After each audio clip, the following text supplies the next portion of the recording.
Singahlala phansi. Hallelujah.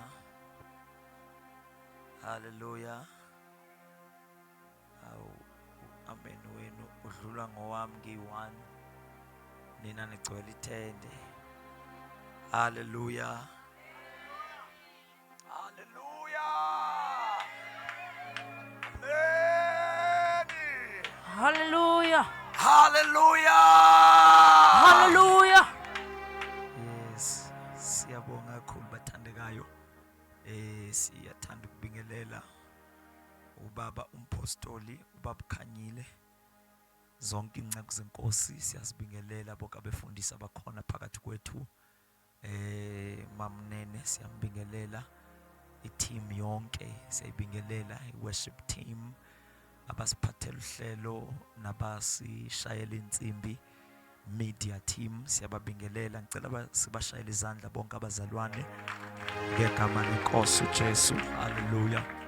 Amen. Sindisiwe namhlanje ngithanda ukubonga kakhulu umusa kaNkulunkulu ongazange wangedlula, wangisindisa nami. Amen. Kanti ke usaqhubeka nokungisindisa, ungigcinile. Amen. Hallelujah. uJesu lithe iBhayibheli bheka nginani kuze kupheliswe iphakade. Amen. Ukuthi kuyoze kuphele iphakade uJesu ehleli nathi. Hallelujah. Amen. Hallelujah. Siyambonga kakhulu bathandekayo. Ngicela namhlanje sifunde iverse John chapter 3 verse number 14. Sizothandaza ke phezu kwayo namhlanje. John chapter 3, Johane chapter number 3, Johane chapter number 3. Ngithi masingene kuyo namhlanje ngoba azange singene kuyo yesterday. Amen. John chapter number 3, Vangeli ngokubhalwa nguJohane chapter number 3, verse number 14, 15, maybe 16. Bese ke sothandazela phezu kwalo mazwi.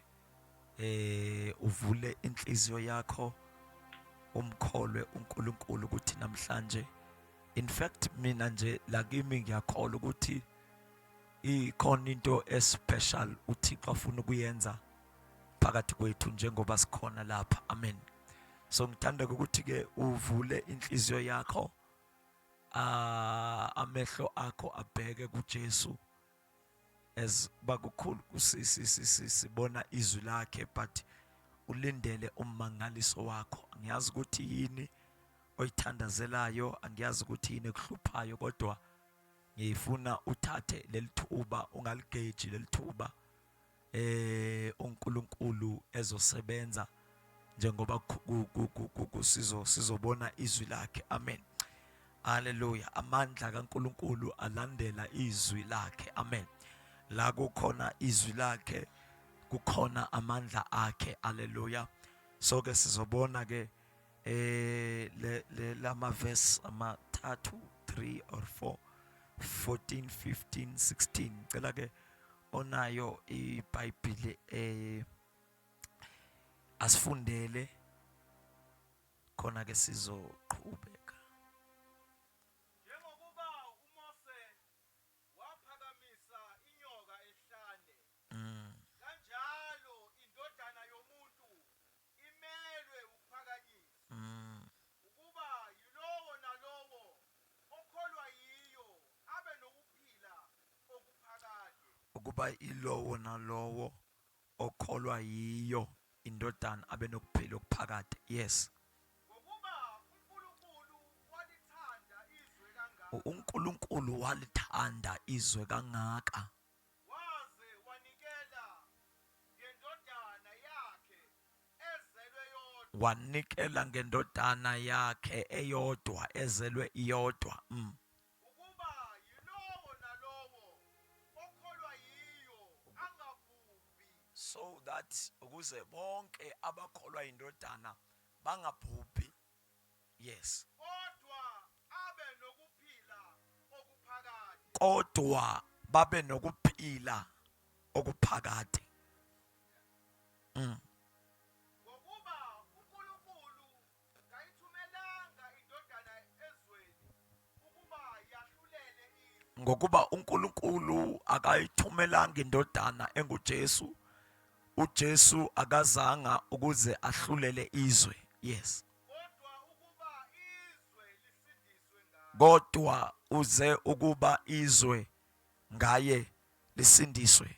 Masithandaze baba ngegama lenkosi uJesu uKristu waseNazaretha onamandla onke, ophilayo, obusayo phakade naphakade. Siyathandaza Nkosi, selifundiwe izwi lakho ngegama lika Jesu Kristu waseNazaretha. Sithulisa yonke imimoya eyenza ukuthi lingazwakali izwi lakho ngegama lenkosi uJesu Kristu waseNazaretha. Sithulisa amadimoni enza umsindo ezingqondweni zethu nasezinhlizweni zethu sikhona la ethenteni ngegama lenkosi yethu uJesu Kristu waseNazaretha. We bind every principality, we bind every power, we bind every wicked spirit ngegama lenkosi yethu uJesu Kristu waseNazaretha. Let everything be silent and listen to the word of God. Yonke into mayizwe izwi loThixo ophilayo ngegama lenkosi yethu uJesu uKristu waseNazaretha. Baba siyabonga in Jesus wonderful name. Amen. Hallelujah. Amen. Ithi ke iBhayibhile la esifunda khona nje ngoba uMose, njengalokhu uMose waphakamisa inyoka ehlane, inyoka yothusa ehlane. Amen. Ithi ke kanjalo nendodana yomuntu, indodana kaNkulunkulu imelwe ukuphakanyiswa. So le ndodana yomuntu nguJesu. Uthi ke imelwe ukuphakanyiswa ukuze bonke abakholwa yiyo, abakholwa kuyo indodana yomuntu, indodana kaNkulunkulu enguJesu, bangachabalali, bangabhubhi, bangafi, kodwa babe nokuphila okuphakade. Ngoba ma umuntu mhlambe nje masingayikhulumela phansi, umuntu makesindiswa, uthi Paul kumaRoma chapter number 1 verse number 16 uthi anginamahloni ngevangeli ngoba lingamandla kaNkulunkulu asindisa bonke abakholwayo, umJuda kuqala, umGrike nabo bonke abakholwayo. So kuthi ukuthi ke ivangeli ilezi ndaba esizimemezelayo, ilezi ndaba esizishumayelayo ezingoJesu. Uthi kuPaul ivangeli ingamandla ngoba igospel ifika namandla ma uyamukela, ma umthatha uJesu, kunamandla angena kuwe akusindise. So ma umuntu kuthiwa uyasindiswa, okokuqala kusube nokubaluleke kakhulu, kusube lo muntu number 1 ethethelelwa izono, usube exolelwa izono, ethethelelwa izono, kususwe izono zakhe, noba zibomvu, noba zikhulu, noba ziningi, but ngesikhathi umuntu ethatha ezinikela kuJesu, amandla evangeli asusa izono zakhe. Kuthi ukuthi makuthiwa umuntu uthole ivangeli noma uyasindiswa, okokuqala uthethelelwa izono, number 2 okwesibili wenziwa ilunga, wenziwa olungile, ilungisa. Number 3 uthola lento esifunde lapha uPaul athi ukuze uJohn uthi ukuze bonke abakholwa kuye bangabhubhi, bangashabalali, kodwa babe nokuphila okuphakade. Uthola ukuphila okuphakade, lento kuthiwa i-eternal life. Eternal life ukuthi impilo kaNkulunkulu uhlobo lwempilo etholakala kuNkulunkulu. Sokuthi ukuthi mawusindiswa ke ngesikhathi umuntu ezinikela ephakamisa isandla sakhe noma evuma ngomlomo wakhe, immediately ngalesikhathi evuma ekholwa ezinikela kuJesu, lento ayilindi ukuthi kushona ilanga, ayilindi ukuthi kuphele iveki, ayilindi ukuthi kuze kuvalwe inkonzo.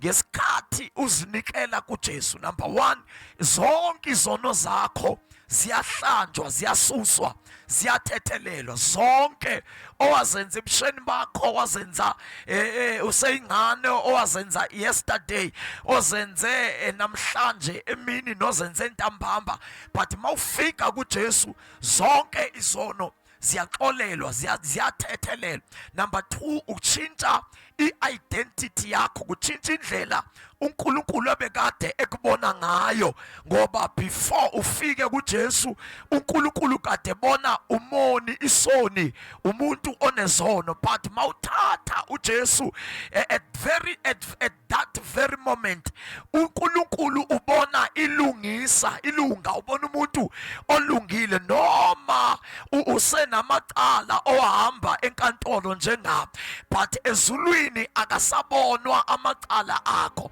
azisekho izono zakho mawuthatha uJesu. Ithi iBhayibhile uma umuntu ekuKristu isidalwa esitsha, uthi konke okudala kudlule. Ithi bhekani zonke into zakhe zisuke zabantu. Yilento eyenzeka xa umuntu ethatha ezinikela kuJesu. Number 3, uthola ukuphila okuphaka. Kunenhlobo yempilo ekuthiwa ukuphila okuphaka. Lempilo ayitholakali kulomhlaba, sikwisitolo ongayithenga kuso, ayikho imali ongayithola ikuthengele lempilo okuthiwa ukuphila okuphakade. Lempilo ukuphila okuphakade kutholakala ngokuthi umuntu azinikele kuJesu. And ukuphila okuphakade impilo engapheli, uyiqala ngalomzuzu uzinikela kuJesu, uthola leyo mpilo.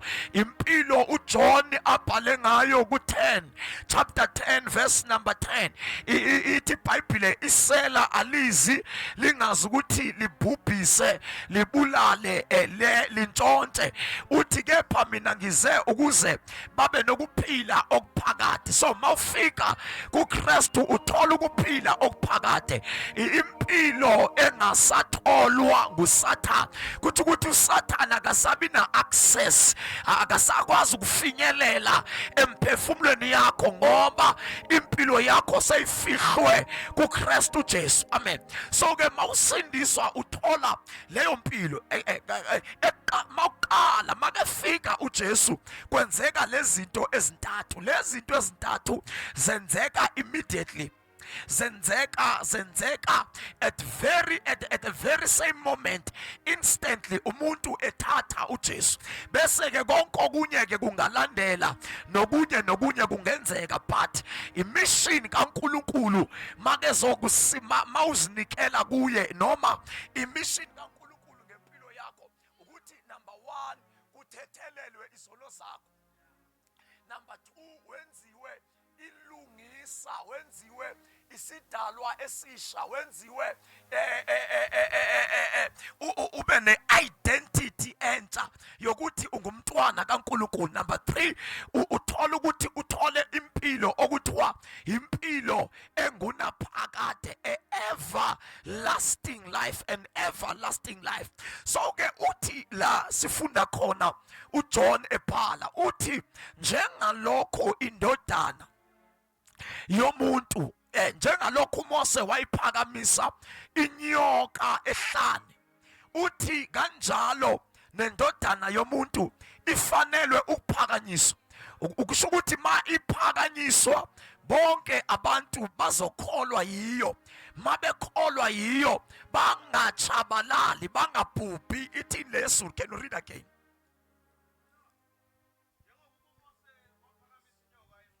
Njengokuba uMose waphakamisa inyoka ehlane, kanjalo indodana yomuntu. angazi noma ngizwakala kahle mangisebenzisa imic noma mangisebenzisa imic. njengokuba uMose wayiphakamisa inyoka ehlane, kanjalo indodana yomuntu, indodana yomuntu nguJesu imelwe ukuphakanyiswa. Amen.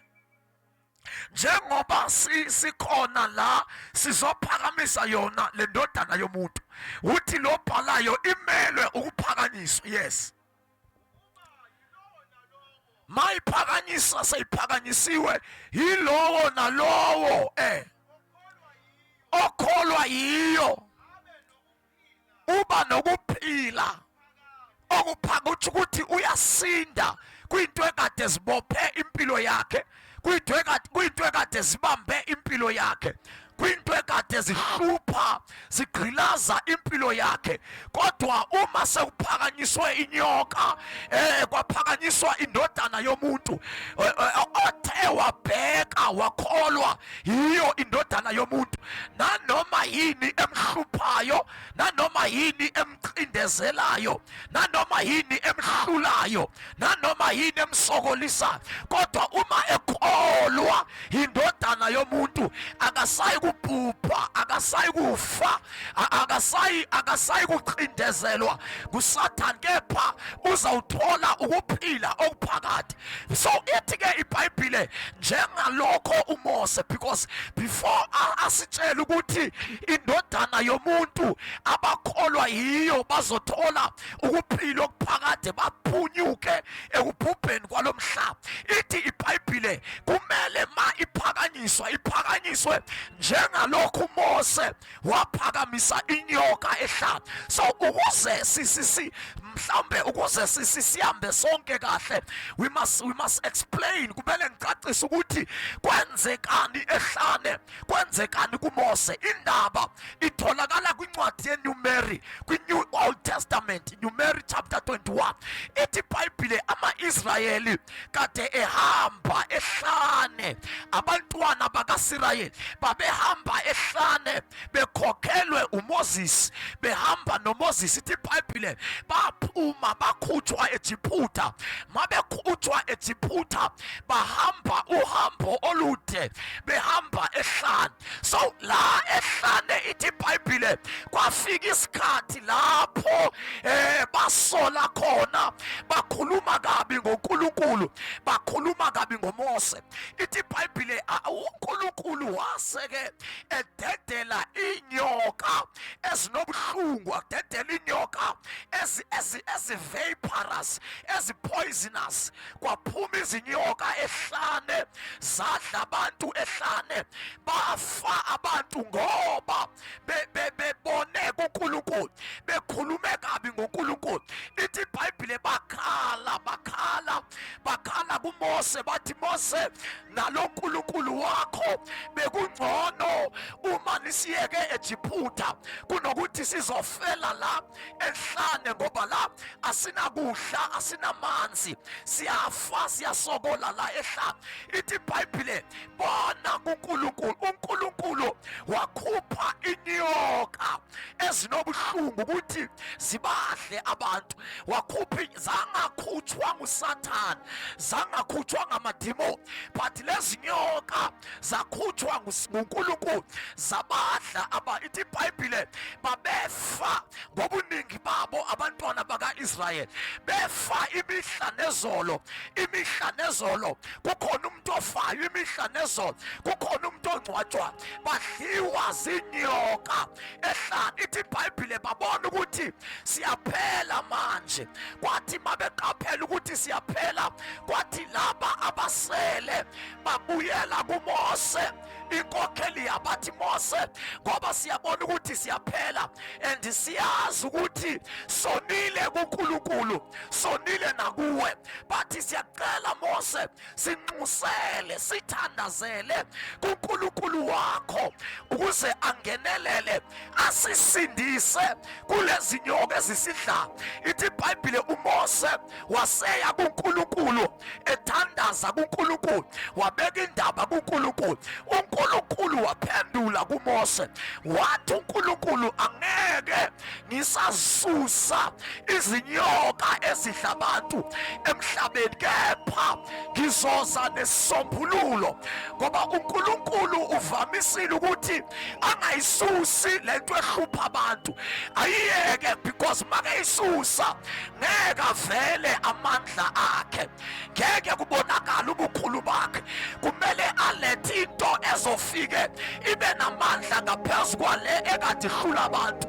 Kumele alethe into ezofika ibe namandla ngaphezu kwale ekade ibulala abantu, ngoba uNkulunkulu sometimes akasusi inkinga esibhekene nazo, akazibulali izinyoka ezidla impilo zethu, but u-introduce into enamandla ngaphezu kwalokho okusihluphayo. Amen.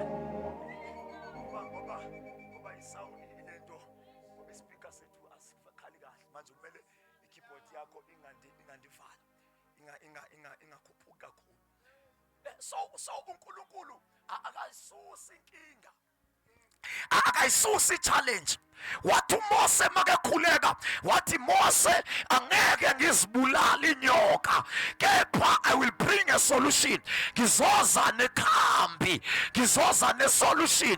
Wathi Mose yakha inyoka enkulu, njengoba kunenyoka ezincane ezidla abantu ezansi emhlabeni. Wena thatha uthusi wakhe i-artificial snake, inyoka engeyona inyoka yeqiniso, but ezoba isymbol yokuthi njengoba inyoka zidla abantu, kunenyoka enkulu ezawubasindisa abantu kwinyoka ezibadlayo abantu. Wathi yakha le nyoka, bese uthatha ipole, uthatha ipole uyixhome phezulu. Wathi le pole lena kumele ibende, iphakame, khona ukuze ibonwe ngabantu bonke, ibonwe ngabancane, ibonwe ngabadala, ibonwe ngabafundile, ibonwe ngabangafundanga, ibonwe ngabamhlophe, ibonwe ngabamnyama. Wathi thatha le nyoka bese uyayiphakamisa lapha ephalini,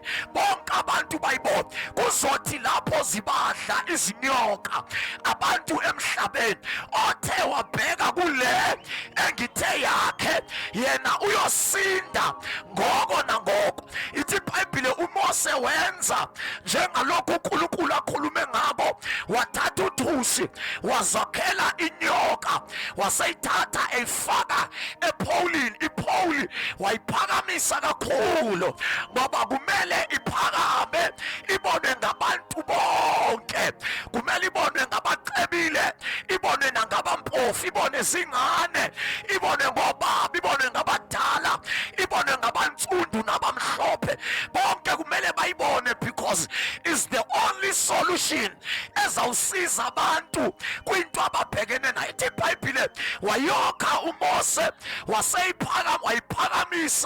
wayiphakamisa, yaphakama kakhulu, yadlula izindlu zonke ezikhona kwa-Israyeli, yadlula abantu abanemali, yaphakama yadlula amasonto ayekhona kwa-Israyeli, yaphakama yadlula abantu abanamagama, yaphakama kakhulu. Kwathi lapho zibadla izinyoka, kuthi umuntu mangabe ethe wabheka kule nyoka emiswe nguMose asinde aphile, kodwa uma eyidebezela, uma engayibhekanga, ithi iBhayibhile bekafa. Wayibeka uMose, bayibheka abantu baphila, kwathi bonke abayibhekile basinda, noma inyoka zikhona, noma inyoka ziqhubeka zibadla, kodwa kwakuthi mayikudla ubheke le inyoka ungafi noma ibulala noma inobungozi, kodwa mayikufica ubheke le ephakanyiswe nguMoses, bekaphela amandla wale edla abantu emhlabeni. Wayiphakamisa uMose, kwathi bonke abayibhekayo basinda kulezi nyoka ezidla abantu phansi emhlabeni. Kwathi bonke ababa nenkani bangayibheka le ephakanyiswa nguMose, baqhubeka bafa. Isolution seyikhona, bafa, impendulo impendulo seyikhona, bafa selikhona ikhambi, bafa seyikhona impendulo. Sengathi ngamemezela nakuwe mntu okhona entendeni, ungafi kodwa seyiphakanyisiwe inyoka yothusi, ungafi kodwa impendulo seyikhona ifikile enkonjeni. So othi-ke uJohane, njengalokhu uMose wayiphakamisa le nyoka yothusi, kanjalo nendodana yomuntu. Kulesikhathi ke kunendodana ekuphela ezelweyo nguNkulunkulu eyehla yeze emhlabeni yafa. Uthi lobhalayo iqulo lesixhosa wabona uluntu lonke luhlele esonweni, wabona imiphefumulo yonke ihlele elishweni. Uthi wathabathela kuye lonke ihlazo labantu, lonke ihlazo lomhlaba. So kulesi sikhathi akusaphakanyiswa nyoka yothusi njengalokhu uMose wayenza ehlane, kodwa sokuphakanyiswa indoda eyafa esiphambanweni, sokuphakanyiswa indoda eyalenga esiphambanweni, sokuphakanyiswa indoda eyeza. Uthi uPaul wabafela bonke abaphilayo, ukuze abaphilayo bangabi saziphilela bona, kodwa baphilele yena owabafela. Kulesikhathi samanje sekuphakanyiswa leyo ndoda. Njengoba sikhona la kule tende, sizokwazisa ukuthi kunendoda eyafa, yahlula ukufa, yahlula ithuna, yahlula uSathana, yahlula isihogo. Le ndoda yafa, yafela mina nawe, ukuze mina nawe mase sikholwa kuyo sisinde sibe nokuphila okupha. Le ndoda igama layo nguJesu. Njengoba sishumayela, sithandaza, sihlabelela every day lapha ethendeni, kahle kahle in the spirit siphakamisa yona, ngoba nala enkonjeni kunabantu abadliwa izinyoka ezamanje. Inyoka mhlawumbe zizikamoya azisabonakali, kodwa nawe kunenyoka ezidla impilo yakho, kunenyoka ezidla ikhaya lakho, kunenyoka ezidla ifuture yakho. Namhlanje sizophakamisa inyoka engaphezu kwazo zonke, igama layo nguJesu. Ithi iBhayibhile bonke abakholwa kuye abasayi kubhubha, abasayi kufa, kodwa bazothola ukuphila okuphakade. Kunenhlobo yokuphila esithanda ukuyimemezela ebantwini basenkonjeni, impilo kuthiwa ukuphila okuphakade. Bonke abakholwa kuJesu bayangena ekuphileni okuphakade. Noba unamali uyangena, noba uyahlupheka uyangena, noba ufundile uyangena, ngoba lithi iBhayibhile wabafela bonke abaphilayo. Wafela abadala, wafela abancane, wafela abanegama, wafela nabangenagama, wafela abamhlophe, wafela nabamnyama, bonke wabafela ukuze basindiswe bangabi safa. Sizomemezela nansi indoda eyalenga esiphambanweni, ukuze bonke abantu ababanjwe nguSathane, uSathane abadede. Ithi iBhayibhile kumaKolose chapter 1 verse number 13, ithi wasikhulula emandleni obumnyama, waseyasifaka embusweni wendodana yakhe. Ngizomemezela ukuthi nanoma ngawapha amandla abambe impilo yakho, nanoma ngeyiphi inhlobo yamandla obumnyama ehlupha impilo yakho, ngoJesu nawe ungakhululwa, ngoJesu nawe ungasinda, ngoJesu nawe ungaphunyuka. Hallelujah, hallelujah, hallelujah. So njengalokho uMose wayiphakamisa, sizophakamisa yona, sizophakamisa uJesu. Make phakanyiswa bonke abakholwa kuye bayadlula ekufeni, bayaphunyuka ekufeni, bayangena ekuphileni okuphakade. Ukuphila okuphakade uyatholakala, utholakala ngoJesu. Lokuphila okuphakade uphila emhlabeni noma unamali, kodwa uphila emhlabeni unamandla ngaphezu kwaSathane. Hayi ngoba unamandla kodwa into oyithathile seyingaphakathi kwakho. Yiyo uSathane uyayazi. uSathane uyayazi ngoba uJesu ngesikhathi esesiphambanweni wasaya uSathane nge-technical knockout, wamshaya nge-knockout, wamnqoba, wamehlula. So bonke abantu abazimanyana noJesu, uSathane akasabi banamandla, akasabi namandla phezu kwakhe. Bonke abantu abathola uJesu bathola igunya, bathola amandla phezu kwaSathane, nemisebenzi kaSathane, nemikhuba kaSathane. Bonke abantu abathola uJesu bathola amandla ngisho phezu kwesono, ngoba into yokuqala uJesu adila nayo isono, ngoba abantu emhlabeni babexakekile bengazi ukuthi yini engabasiza, yini engabakhulula emandleni esono. Kwazanywa zonke inzame ukusindisa umuntu esonweni, kwasukuthi ayikho into enamandla ukususa izono zabantu. Isono saqhubeka sababulala abantu, saqhubeka isono sababhubhisa abantu, saqhubeka isono sabaqindezela abantu, ngoba ithi iBhayibhile siyabhatalana. Ithi ke umholo wesono ukufa, siyabhatala isono. Uma asikakubhatali namhlanje, kodwa kusasa sizobhatala. Akekho umuntu ohlala esonweni bese ingafika i-payday yakhe. I-payday yakho izawufika noma ifike makuphela inyanga, noma ifike phakathi nenyanga, noma ifike makuqala inyanga. Kodwa bonke abantu abahlele esonweni i-payday yabafika. Kodwa la ekonjeni sizomemezela ukuthi ingekafiki i-payday yakho, singekakubhatali isono, ngoba akekho umuntu odla isono ahlale esonweni besaphile phakade.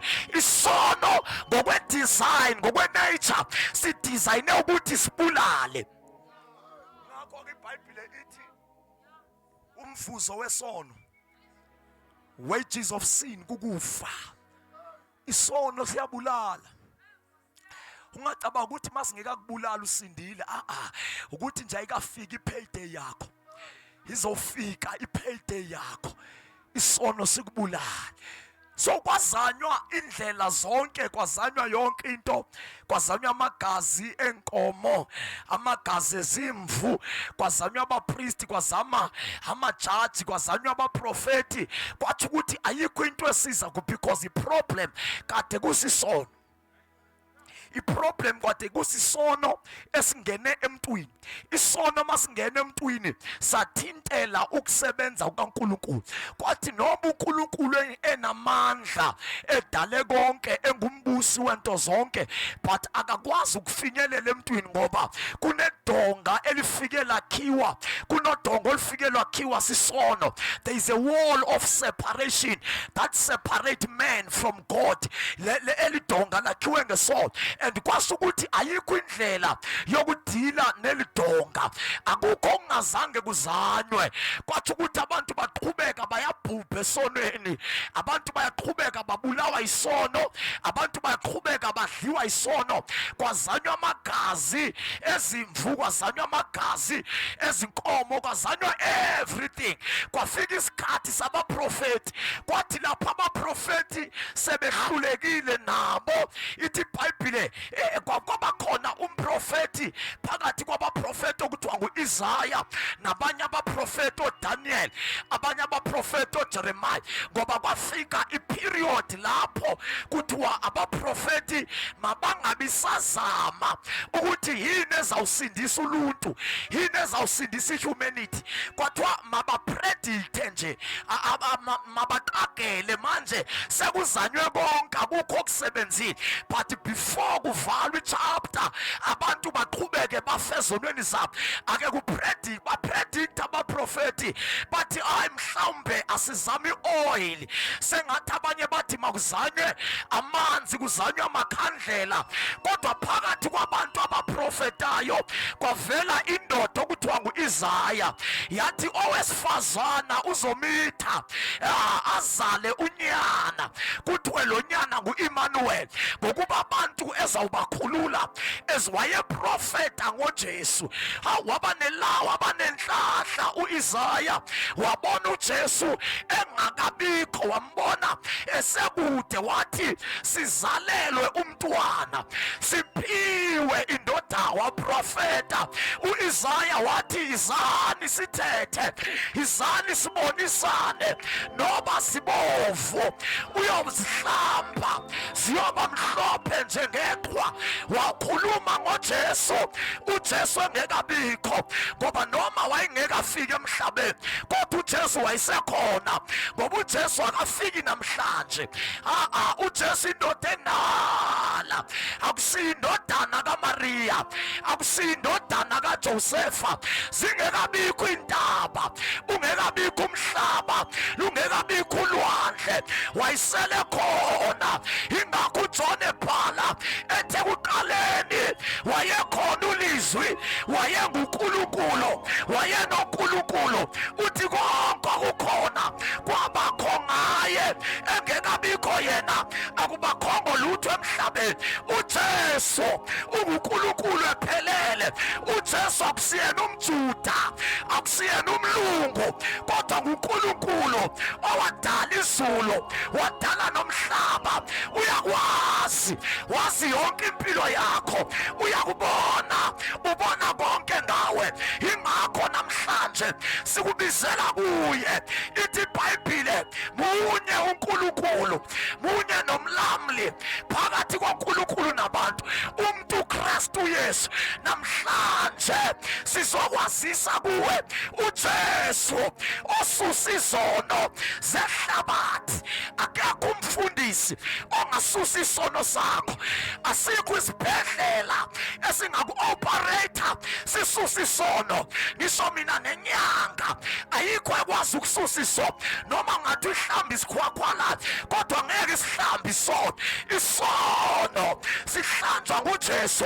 Wabonwa nguJohane emfuleni iJordani, wathi nansi imvana kaNkulunkulu ethwala isusa isono sehlabathi. uJesu enkonjeni uyasindisa, uJesu enkonjeni uyazisusa izono, uyazithethelela izono noma zibovu, uyazihlamba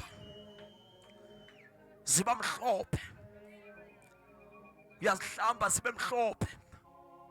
Uyazisusa uJesu zonke izono, uyazihlamba onke amacala, uyawahlamba, uyathethelela. Ithi iBhayibhile ugcwele umusa nothando, akafani nabantu abathi noma bekuthethela kodwa manje bekukhumbuza bethi uyakhohlwa ukuthi waganga wena, uyakhohlwa ukuthi wangibhedela ngo-2020. Kodwa uJesu makethethelela, uthethelela alibale. He forgive and forget. He forgive and move on. He forgive and progress. Aqala uhambo lusha empilweni yakho, aqala into entsha empilweni yakho. Akapheleli ngokuthethelela isono, onke amandla anikezwe yena. Wafika ku chapter 1 Mark verse number 21. Ithi iBhayibhile wafika kwisinagogue, wafika abantu besonta. Ithi iBhayibhile makefika engena emnyango, kwatholakala indoda eme ngaphambili. Makengena uJesu emnyango, lo ongaphambili kwasho ukuthi kanti unamadimoni. make ngena uJesu kwakhala idimoni likhala kulomi ngaphambili. Ithi iBhayibheli bethuka bamangala abantu bathi hlobo luni lomuntu lo olalelwa ngisho imimoya, lo hlonishwa ngisho amadimoni. Ngoba uJesu make fikile imimoya iyathoba, make fikile uJesu imimoya iyagoba, amadimoni ayamlalela. Akekho umoya ongcolile onamandla ngaphezu kwaJesu. Alikho idimoni elinamandla ngaphezu, angikhathali ukuthi lineminyaka eminingi angakanani idimoni likucindezele, kodwa make fika uJesu idimoni libona umnyango lihambe. uJesu unamandla ngaphezu kwabathakathi, uJesu unamandla ngaphezu kwama-devil worshipper, uJesu unamandla ngaphezu kwemimoya ithi iBhayibhile wake wahamba nabafundi bakhe. Ithi iBhayibhile babahamba ngesikephe bathi besolwandle kwavuka umoya omkhulu, kwavuka isivunguvungu, amanzi afuna ukungena ngaphakathi esikephe, kwangathi isikephe sizoshona. Bakhumbula ukuthi phakathi kwabo abahambi bodwa ikhona indoda eyadala ulwandle ilanga phakathi esikephe bayivusa. Ithi iBhayibhile makevuka wakhuluma nolwandle lwathula, ulwandle wakhuluma nomoya wathula. Amadoda la kade neminyaka esebenza ulwandle akhulele emakhaya kibo kuyibhizinesi yasemakibo ulwandle, ngoba kade beloba izinhlanzi babelazi kahle ulwandle ukuthi once lavuka ukhona ozofanga. Uma sifanga sonke kodwa ubakhona ofayo. So ngesikhathi bemvusa uJesu babesaba ngempela, babesazi ukuthi kuyaphela namhlanje siyafa. Babebonile eminyakeni edlulile, babebonile abantu besifa begwinywa ulwandle, bephelelwa ulwandle, bavusa uJesu. Makevuka uJesu wakhuluma kwababodwa wathi lwandle ithi tu, wathi moya thula ithi tu. Ithi ke manje iBhayibhile bamangala bathi hlobo luni lomuntu, ngoba siyalwazi ulwandle. Ulwandle lumameli, akekho umuntu ongathulisa ulwandle, akekho umuntu ongathulisa umoya, kodwa uJesu waluthulisa, wathulisa umoya. Bamangala bathi what manner of a person is this? Hlobo luni lendoda? Angiyazi into ehlupha impilo yakho, mhlawumbe uzihambile izindawo, ubahambile abantu, kodwa isimo sakho sangaphila sasuka saba worse. Namhlanje ake sikhuleke kunye nawe sidedela amandla kaNkulunkulu ophilayo phezu kwesimo sakho, phezu kwesimo sewake wafika kwintombazana. Ithi iBhayibhile lo wesifazane kade nesifo sokopha seke gule for 12 years.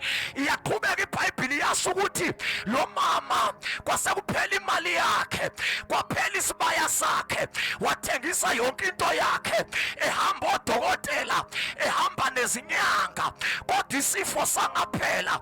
Kwathi mhla uthizeni wezwa ukuthi nangu uJesu edlula ngendlela. Ithi iBhayibhile wathi mangingabamba nje umphetho wengubo yakhe ngiyakholwa ukuthi ngingaphila.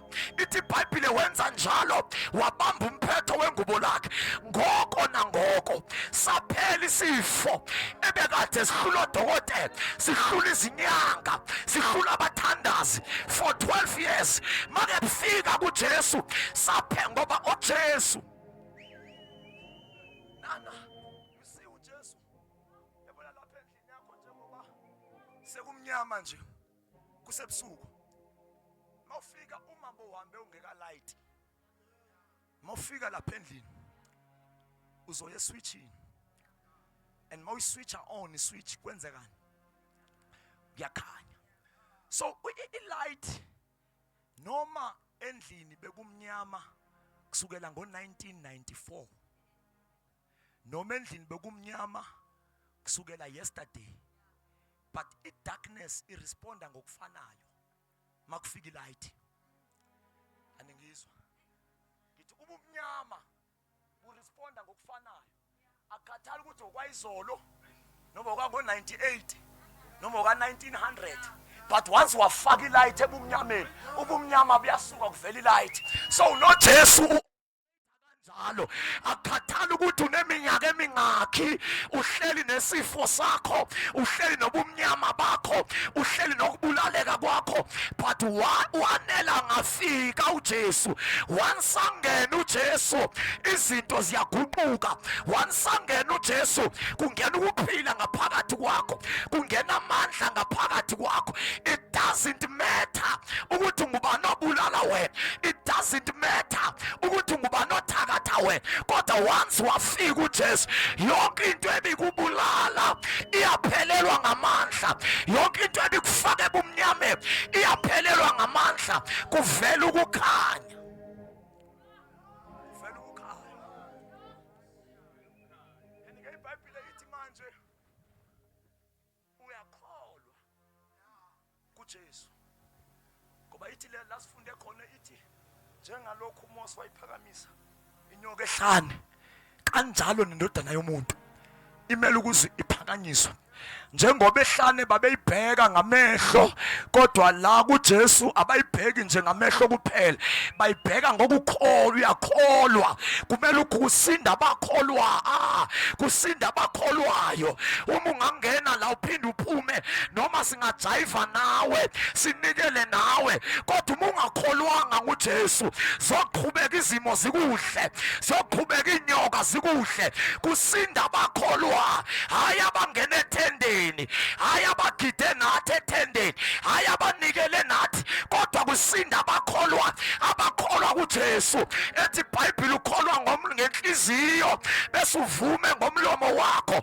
Ithi iBhayibheli bonke abakholwayo bayasinda, bangene ukuphileni okuphakade. Sengathi singathandaza namhlanje nomuntu okholwayo. Ngicela ukuthandaza nomuntu okholwayo uthi ngiyakholwa ukuthi uJesu angayishintsha impilo yami. Ngiyakholwa ukuthi uJesu angazithethelele izono zami. Nalesono esingihluphayo singixabanisa noNkulunkulu njalo, ngiyakholwa ukuthi namhlanje uJesu can change my story. Ngiyakholwa ukuthi uJesu angatshintsha ikhaya lami.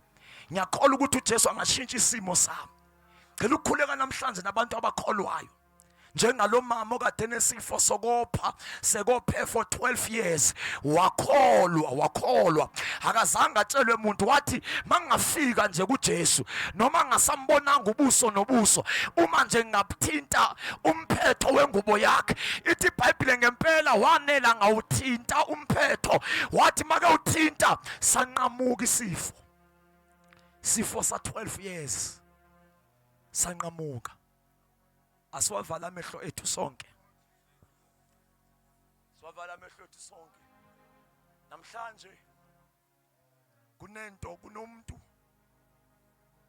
okunento ezidlayo ezihlupha impilo yakho, but namhlanje ezulwini bahlele ukuhlangula impilo yakho, bahlele ukukhulula impilo yakho, kodwa into edingekayo yinye, ukukholwa.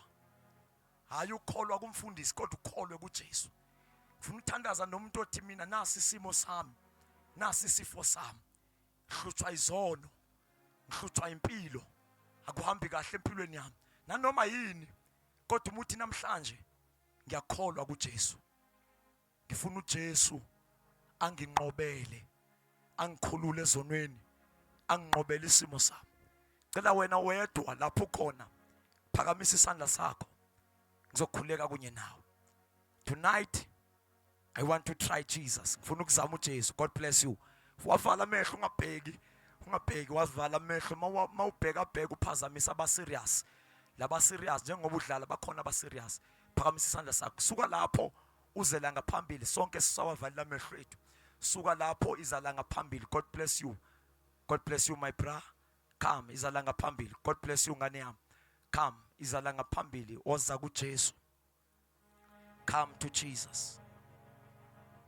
Come to Jesus. Bonke abakholwa kuye bokhanyiswe bonke abakholwa kuye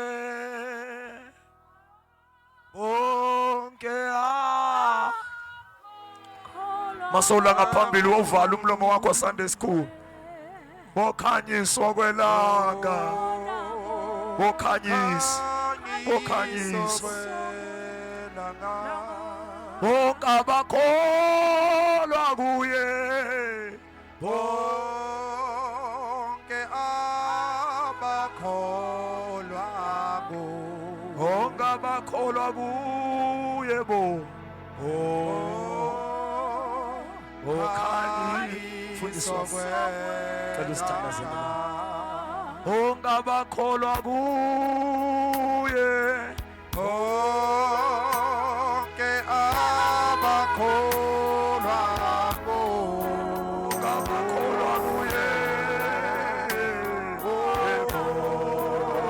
sonke sime ngezinyawo zethu siyakhuleka bonke abakholwa kuye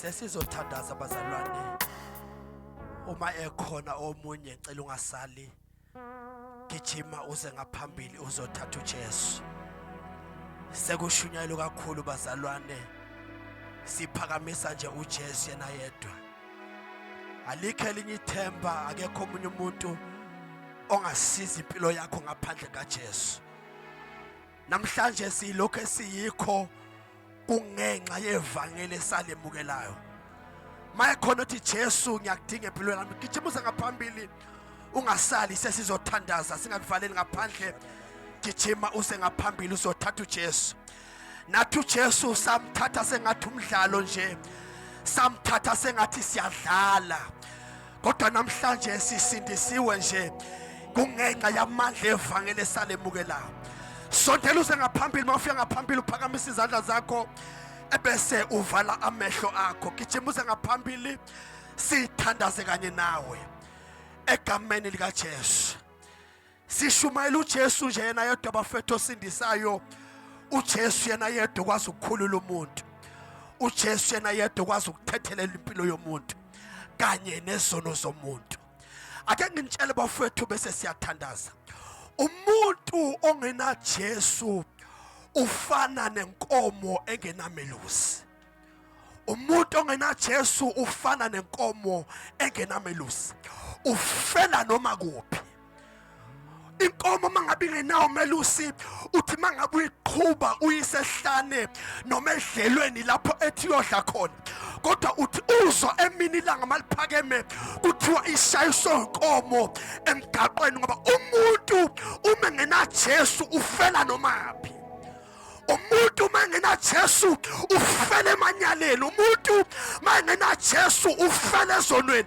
umuntu mangena Jesu impilo yakho iba yize njengoba simile kule ndawo sizomemezela usizo eluvela kuJesu sizomemezela impendulo evela egameni likaJesu phakamisa izandla zakho uvala amehlo akho lalela wena umphumela wothando lwakhe umphumela wothando likaNkulunkulu lithi iBhayibheli njengalokhu uNkulunkulu walithanda izwe kangaka waze wanikela ngendodana yakhe izelwe iyodwa uNkulunkulu wathanda izwe nabantu uJesu wanikelwa waba inhlawulo yothando lwakhe uJesu wehla wazoba inhlawulo yesono haleluya phakamisa izandla zakho ungabusayibalela amaqala akho phakamisa izandla zakho ebese siyathandaza ngiyafisa bazalwane nine ngaphambili nisho lomthandazo kanye nami ibandla lonke libalekelele sisho sonke sivula imlomo yethu kakhulu sithi Nkosi uJesu Nkosi uJesu sisho sonke bazalwane Nkosi uJesu Nkosi uJesu namhlanje ebusuku namhlanje ebusuku ngilizwile izwi lakho uzwile izwi lakho lihlabile inhliziyo yami lihlabile inhliziyo yami ngithatha isinqumo ngiyazinikela kuwe Nkosi uJesu ngiphakamisa izandla yiba usizo lwami. Nkosi uJesu, ngiyavuma ngomlomo wami ukuthi uJesu inkosi. Ngiyakholwa ngenhliziyo ukuthi wafa wavuka. Nkosi uJesu, thethelela isono sami. Nkosi uJesu, ngiyaphenduka. Nkosi uJesu, siza impilo yami. Baba, siyathandaza egameni kaJesu uKristu waseNazaretha, othe ezini lakho ozayo kuwe awusoze wamlahlela ngaphandle. Naba bantu bakho uNkulunkulu wethu ongcwele owabafela esiphambanweni bazile phambi kwakho baphakamisa izandla zabo kuwe. Baba, ngiyathandaza, siza impilo yabo, guqula isimo sempilo yabo, benze babe zidalwa ezintsha, okokuqala kwedlule ebese kuvela izinto ezintsha empilweni zabo. Baba, ngiyathandaza abazizwe bekuwe nakulobu busuku banamhlanje izono zabo zithethelelwe ngegama likaJesu uKristu inkosi yethu. Baba, ngiyathandaza isitha singabi namandla phezu kwempilo zabo. Baphakamisa izandla, siyabahlwitha esandleni sesitha, siyabahlwitha esandleni saSathane, sihlwitha ingqondo zabo la zithunjwe khona ey'dakamizweni nasophuzweni kuzo zonke izono. Siyabahlwitha ngegama likaJesu uKristu inkosi yethu. Lithi izwi lakho uma indoda nomuntu isikhulula siyakuba ngabakhulula kule impela. Baba, ngiyathandaza uJesu akabonakale phezu kwempilo zabo, baguqule Nkosi indlela bafike ngayo ayingafani nendlela bazophuma beyiyo. Ngiyathandaza akube noshintsho phezu kwempilo zabo ngegama likaJesu uKristu waseNazaretha.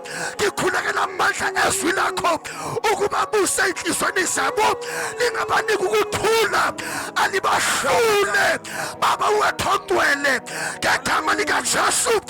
Izwi lakho linjengokuduma kwamanzi amaningi, alidume ey'nhlizweni zabantu bonke abakule ndawo yaseNkonjeni, alidume phezu kwey'ndlebe zonke ezizwayo.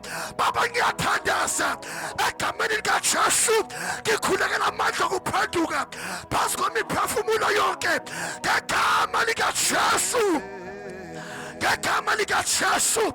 Baba, siyabonga ngale miphefumulo egameni likaJesu uKristu waseNazaretha. Baba, siyabonga ukuthi phakathi kwabo isitha sinamandla okutshontsha impilo zabo, bagcwalise ngamandla, bakhulule ebuthakathakeni, bakhulule kwehlulekeni ngegama likaJesu uKristu waseNazaretha. Akuvuke abaprofethi phakathi kwabo, akuvuke abavangeli phakathi kwabo, akuvuke abapostoli phakathi kwabo, akuvuke abafundisi phakathi kwabo ngegama likaJesu uKristu inkosi yethu. Sivuseni insali phakathi kwabo, uNkulunkulu wethu ongcwele ezokukhonza ngenhliziyo epheleleyo, ezokukhonza ngeqiniso elipheleleyo.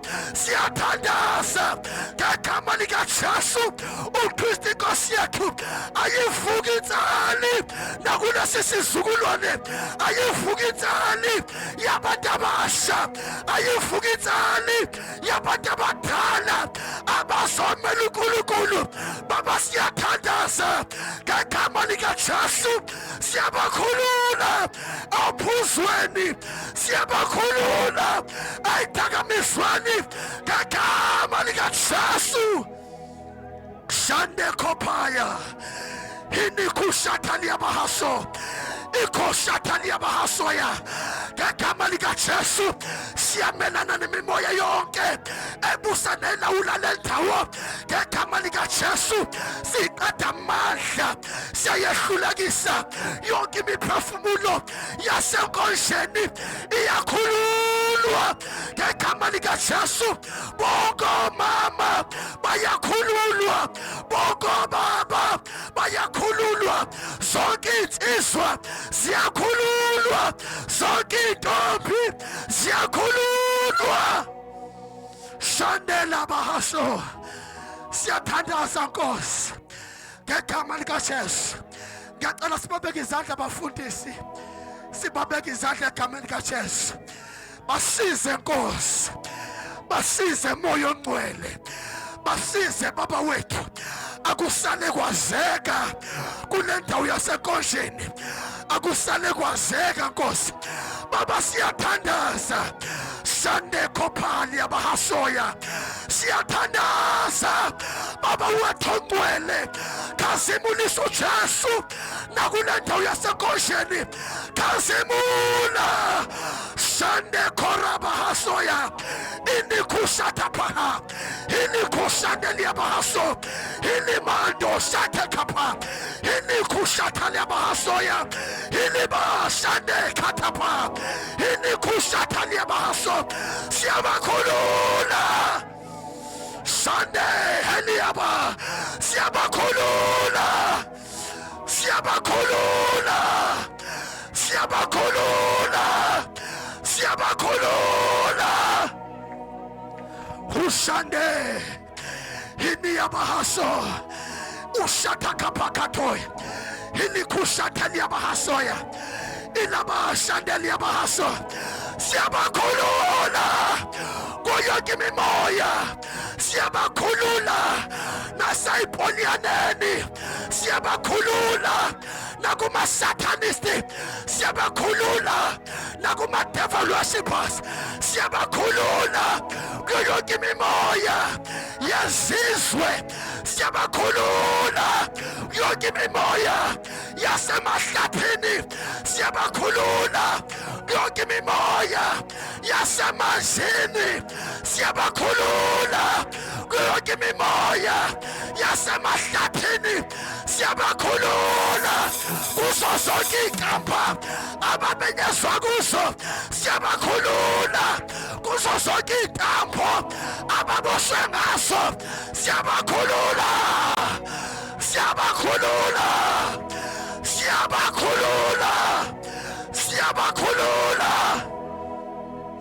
shandekola inikushataphaye inikushataliabahaso inabashandekopata inikushataliabahasoya ikapato shatalabahase ilimando shataliabaha ilikushatapaya ilimando kashataliaba ngegama likaJesu uKristu waseNazaretha kuzo zonke italati zakule ndawo yasenkonjeni sithumela amandla omlilo kuwonke amagceke akule ndawo yasenkonjeni sithumela amandla omlilo ngegama likaJesu siyachitha zonke izinto ezibamba impilo zabantu bakule ndawo ngegama likaJesu uKristu inkosi yethu siyahlulekisa yonke imimoya yabathakathi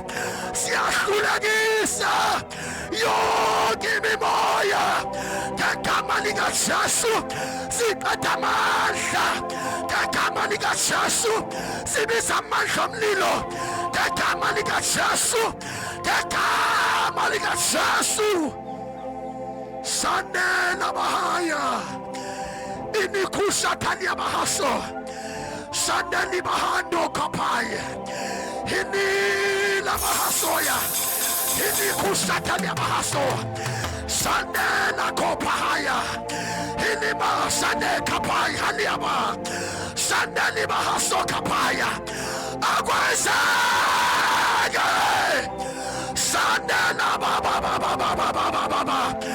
agwanzaga shatakapai agwanzaga